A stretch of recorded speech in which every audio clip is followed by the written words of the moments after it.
Greetings. My name is Nick McCarthy, and I'm the Director of Programming at NewFest, New York's leading LGBTQ+ film and media organization. And it's my absolute pleasure to welcome you to this virtual conversation following HBO's three-part docuseries, Nuclear Family, with filmmaker Russo-Young and featured cast Sandy Russo and Robin Young.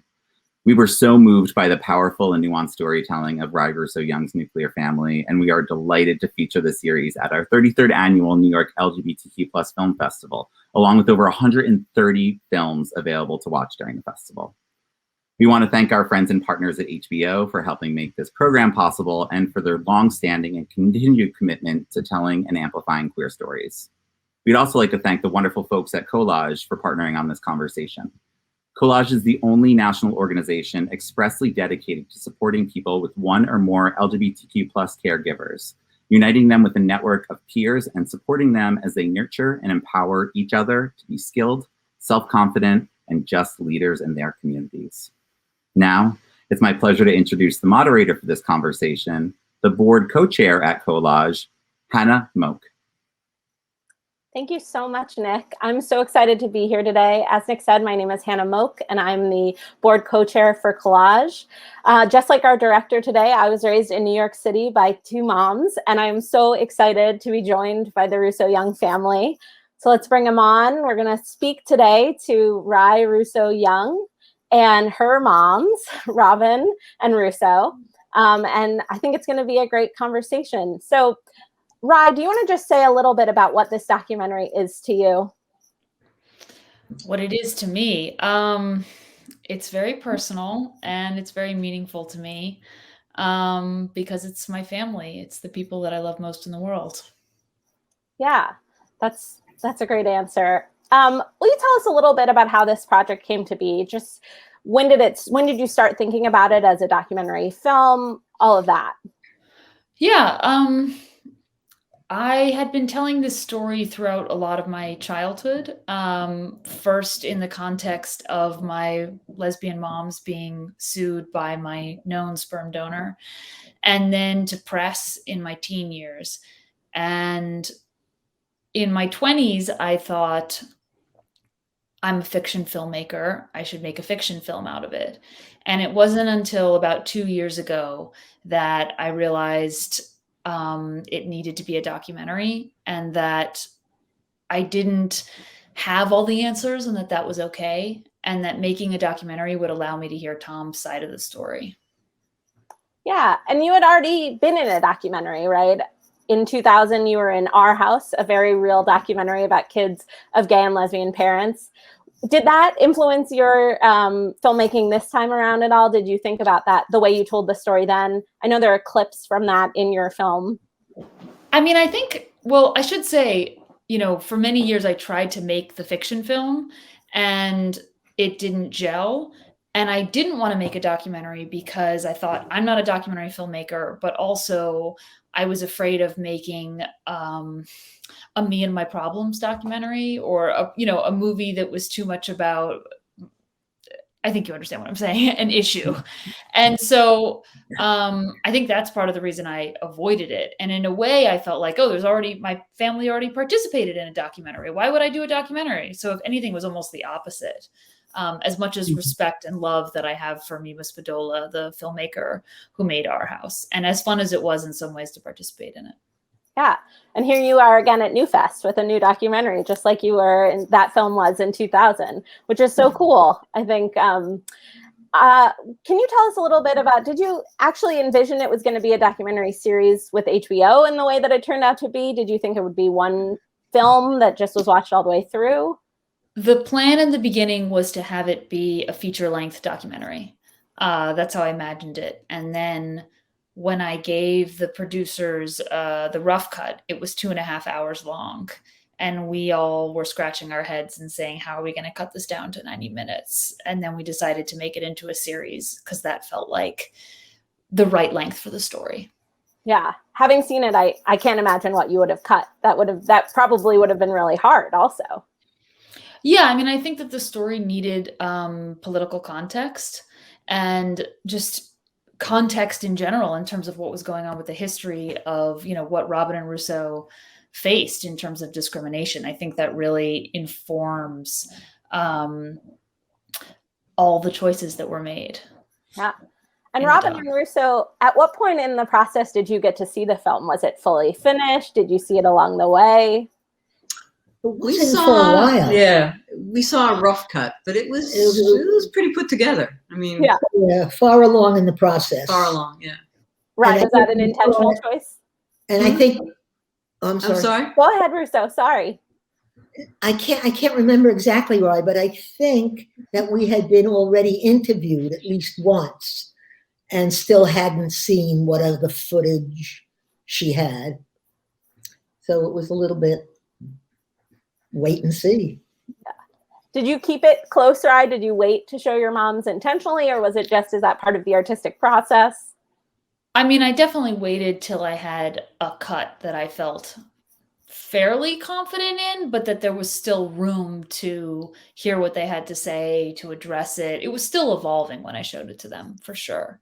And I had to find that sweet spot, which is always tricky, of, you know, room to really allow the movie to change, but then also evolved enough that it was specific so that they could react to it. Yeah. And there's a lot of archival and family footage in the film. How long did it take you? Did you have to go through all of it? What did you already have pieces of it in mind? How did that process work? It was definitely months of like going through old cabinets and calling my moms and saying, can you dig through the basement and find me that Super 8 that I think might be there? Or, I mean, the back and forth that we had over family photographs is hilarious. Do you want to say anything about that, Moch? There were a lot of, boxes sent out to LA, and a lot of rummaging through the basement and finding things for her. We had saved everything from the case for her and Kate, her sister, so that they could delve into it when they wanted to, whenever they wanted to. And delve, she did. And it wasn't just photos or short films. It was documents from the case. So the entire case file ultimately wound up in her house. Yes, I have all the files here. And it was a lot of, so this letter from 1991 I found, but where's this thing? Is it over here? And it was a constant dialogue sort of between myself, the materials, my mom's, trying to kind of piece it all together. Including even things like, I went to law school after the case because I got interested in the law and wanted to save children. But anyway, so, and I had written a paper in law school, and I ended up sending on the topic, basically, the history of lesbians and artificial insemination and the law. And I even I sent that to Rye, and she read it. I thought it might provide some context. So we were just digging through our stuff. That's so cool. Did you learn anything, Rye? I mean, it's your story, right? And you were there, but from reading the court documents, did you learn anything? Yes. I mean, I learned so much. It's sort of overwhelming in some ways. I think it's really hard to, and this is something that I tried to do in the film, to wrap your head around the institutionalized homophobia of the court system. And reading the court documents, hearing it in the language in which the court frames things, as in an illegitimate parent or every girl needs a father, hearing it in that language really helps one understand just how intense it was, I think, for my moms at the time of the lawsuit, because of how the world viewed gay families as non-existent, basically, that they weren't real families. Yeah. And the shadow of this nuclear family as a heterosexual family was so huge that anything outside of that was incomprehensible. Yeah, and specifically the idea of the other mother, as I like to say, the other parent. Russo, do you want to talk? I mean, that moment when you were locked out of the courtroom was really unbelievably heartbreaking in the film. I wonder if you want to say anything about how that court case kind of felt for you being outside the room, right? And not to take away, I mean, Robin, I know that was a big part of your life as well, but I just want to interject. It was not in real life. It was not a moment. It was days and days and days. She was sitting in the hall. Very good point.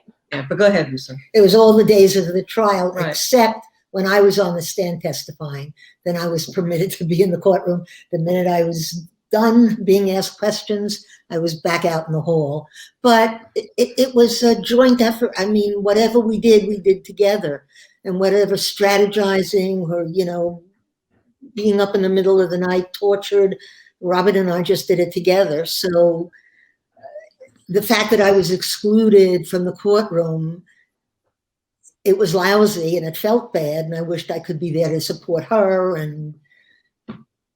But it came as no surprise. It was the role that Tom Steele had to cast me in order to bolster his argument that he was a father. So the optics in the courtroom were, there was Robin, his estranged wife, whatever, and there he was, the loving father, and it was about their little girl Rye, the heterosexual model, and and that's what they kept pushing, and I think we just did a better job of telling the truth. Yeah, but also, I mean, it wasn't just us.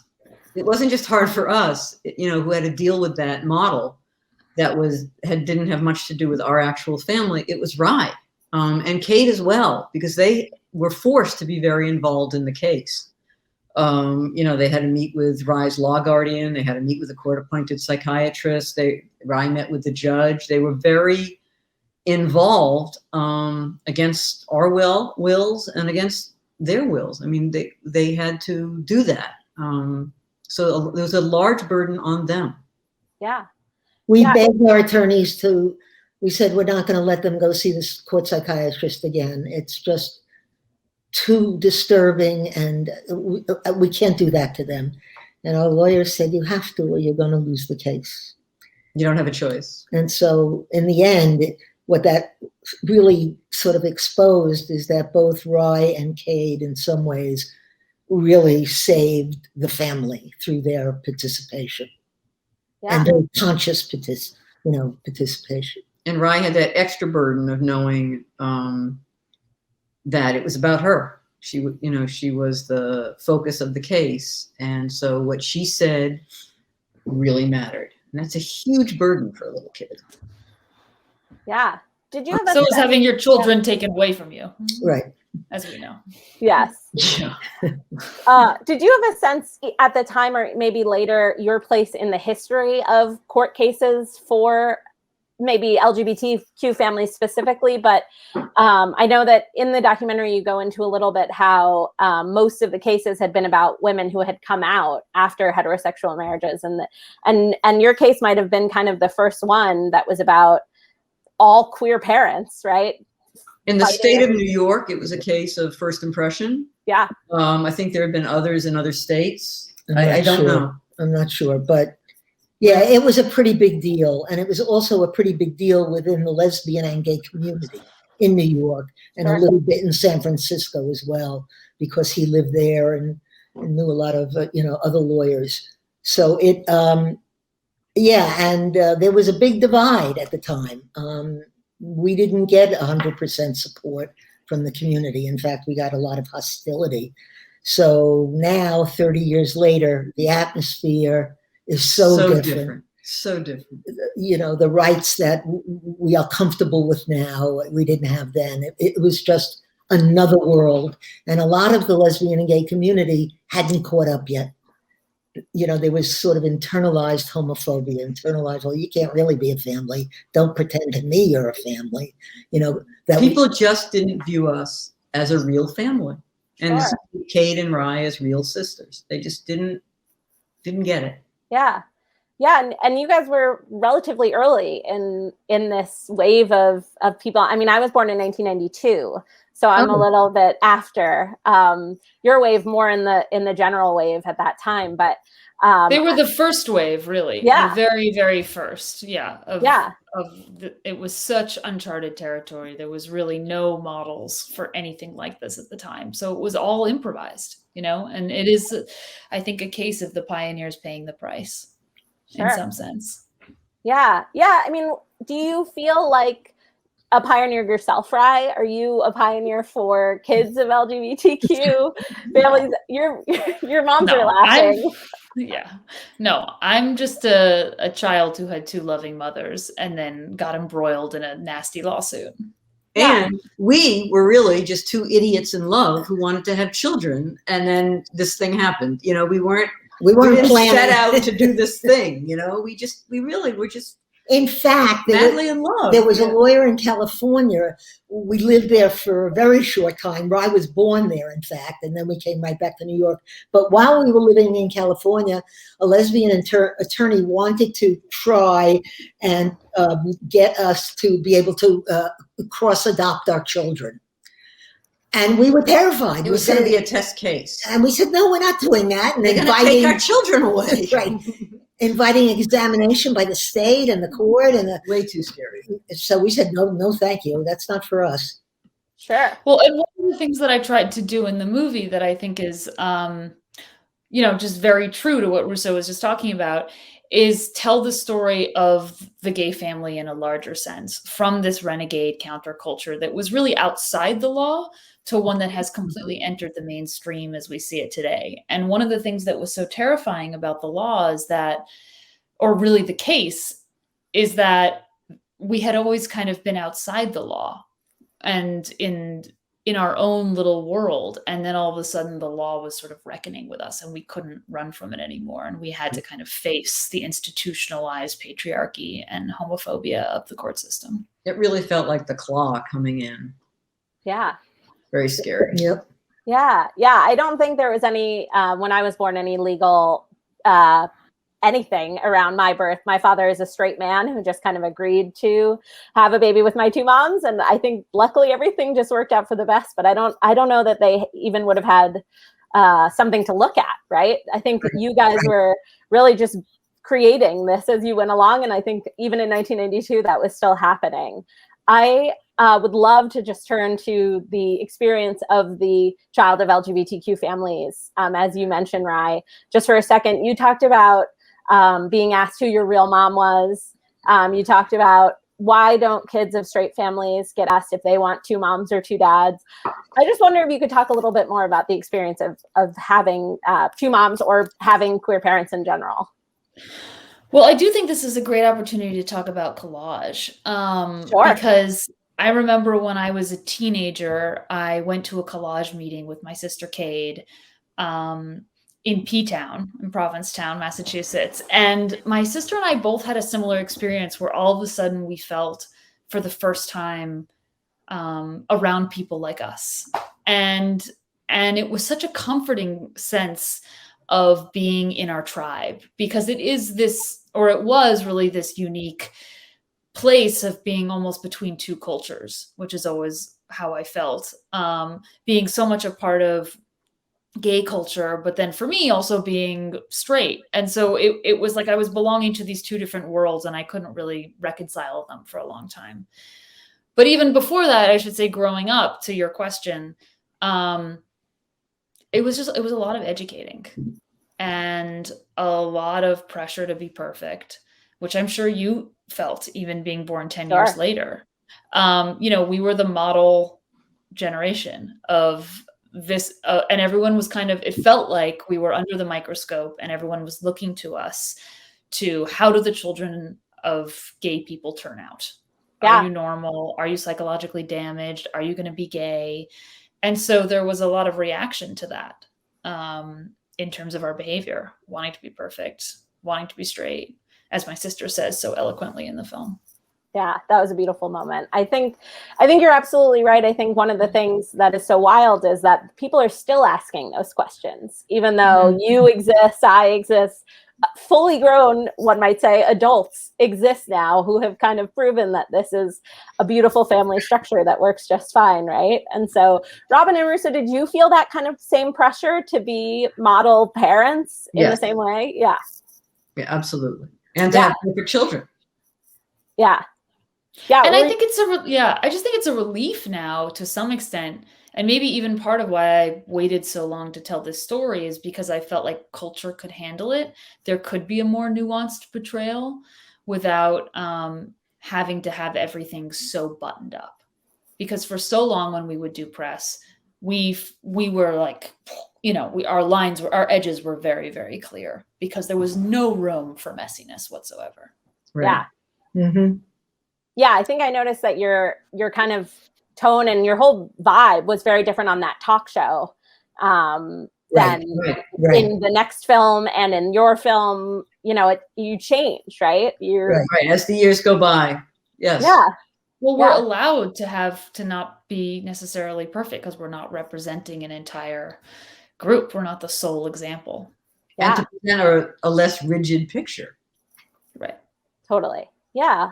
I want to go back a little bit just for a second. Somewhere in the film, one of you says, genetics were not the focus of our family, right? And I think that's such a great line. And I think, I thought it was Robin. I think a lot of people, even not in LGBTQ families, can identify with that. And I'd love for you guys just to talk a little bit more about how much and how you made genetics so not part of your family. Well, to us, family was just love, commitment, being together. We had dinner together every night. We were just there, committed to our kids. We were all committed to each other, there for the good times, the hard times. What families are.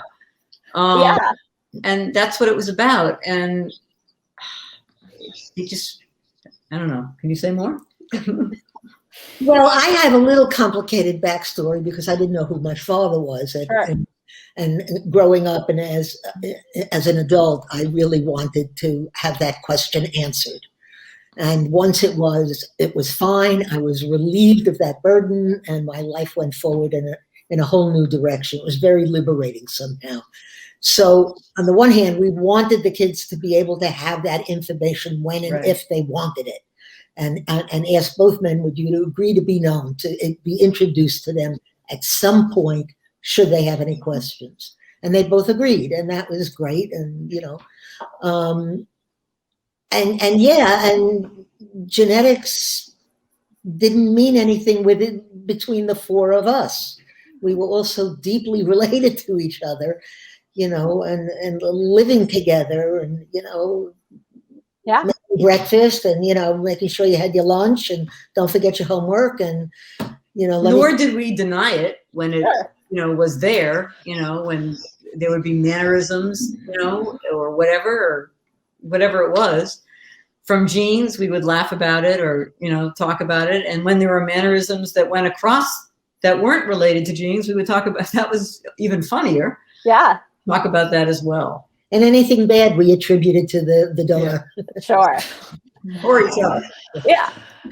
I do think though there's a tension though between, biology just doesn't make a family, clearly. Right. At the same time, what power does biology hold? And is it irrelevant in all cases, to the point of Russo talking about her biological father, and even to my sense of, who was my donor or my attachment to him? I mean, it's complicated because I knew him, but I think there's an interesting and intense relationship between biology and what makes a family that is not based on biology. And that's something in the movie that I tried to honor and discuss and delve into. I don't know the answer to that question, but I think it's a worthy one of exploring. Sure. I noticed that you called both of your moms mom.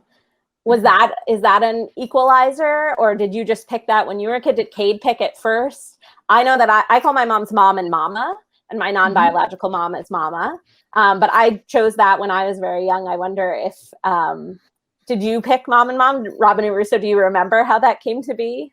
I think we just said. We just referred to ourselves as mom. If someone, mommy. Yeah, if Rye came to me and said, "Where's my bottle?" I'd say, "Go ask mommy. I don't know." And the same with me. It was like. And when they wanted to be specific about which mother they wanted, they would use our names. Yeah. My mom said the same name, so. Yeah. My mom said the same first name, so it's harder for me, but that's fair. That's they could just use your first names. That works too. I have a memory of saying like "mom" and someone answering like Russo and me saying "not you," Right. So that happened too, I think. Yeah. Uh-huh. But actually, people who know me and my family well will know when I say my mom, they'll know based on the context of the story which mom I'm talking about. Right. Yeah. Right. Because their Yeah. personalities are that vibrant. Sure. Yeah. That And comes out in different. the film, I think. Yes. Yes. All right, I'd like to turn our conversation a little bit. I think we would be remiss if we didn't talk a little bit about the AIDS epidemic and how that impacts your story. My grandfather died of AIDS. One of my grandfathers was gay, and he died of AIDS in 1986.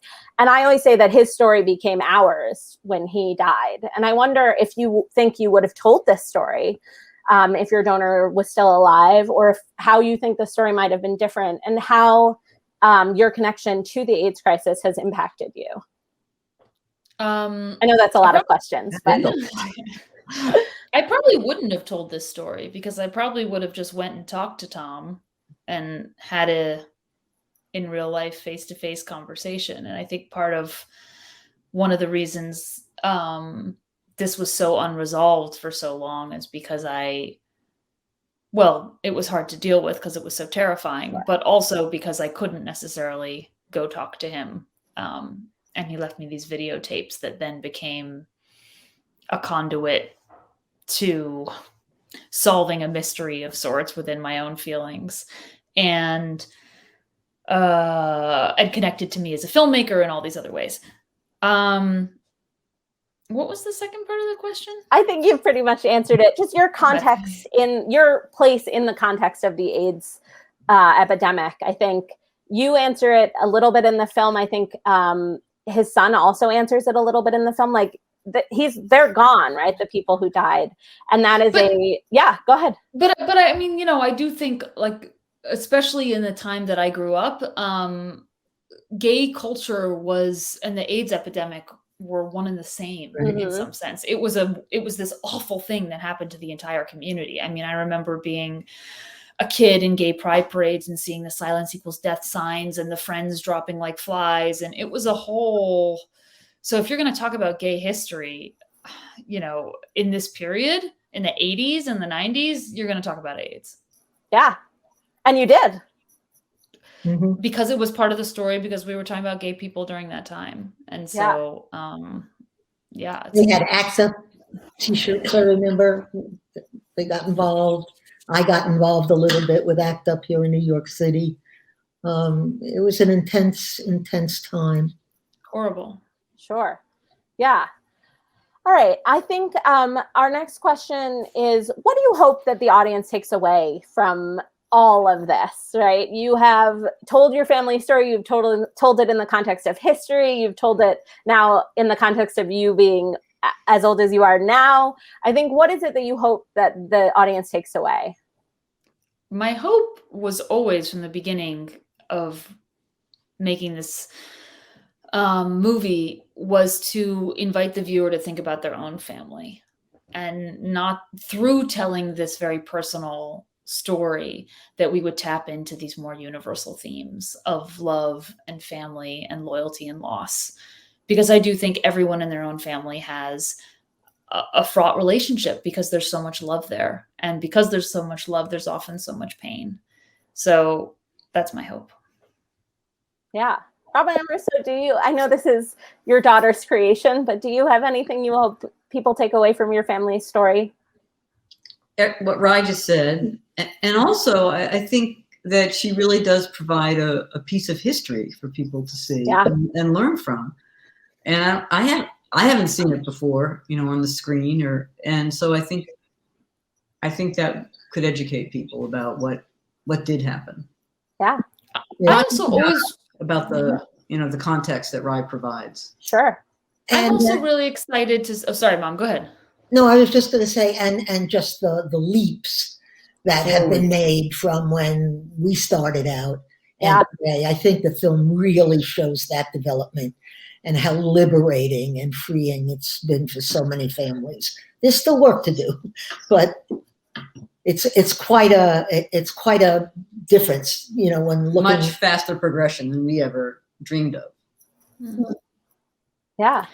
I was just going to say, I'm excited for people like you and, the collagers out there to see their experience represented, because I remember how meaningful The Kids Are All Right was to me as a movie. And I was always waiting for the next thing. Like, Yeah. where's the next big piece of media that's going to speak to my experience? And remember, we And it all just- see it together. Yeah, we all went to see it in the theater, and it was great, and we loved it. We saw ourselves in it at certain times. But I also was always craving more than that. You know, one piece of representation is not enough Right. for a whole slew of, you know, millions of children. And it never came. Yeah. And so I'm excited to add to that lineage and to speak to other kids. And I've had some kids reach out to me already. I say kids in a very broad sense. Yes. And it's just really powerful. Yeah, I certainly saw my family in your film for sure. So I think you've definitely done that. I think just in closing, you mentioned Collage a little bit. Are there other organizations you would recommend if maybe you're the first time a gay family is consuming media about gay families? Are there organizations you would recommend or resources you might recommend for people who are maybe, one of the questions I always get is, what is it going to be like for young queer people when they have kids?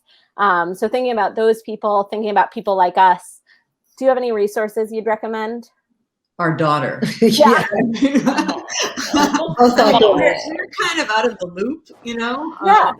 to be honest. But And a lot of organizations now that weren't back then are now, you know, taking cases if there are some legal issues like ACLU, GLAAD, the Lesbian Law Project. There are resources out there if people, you know, need them legally. You know, we're both lawyers, so that's where we tend to migrate. But yeah, places like Collage is a great start for anyone who's got questions. Yeah. Rye, anything in addition to that?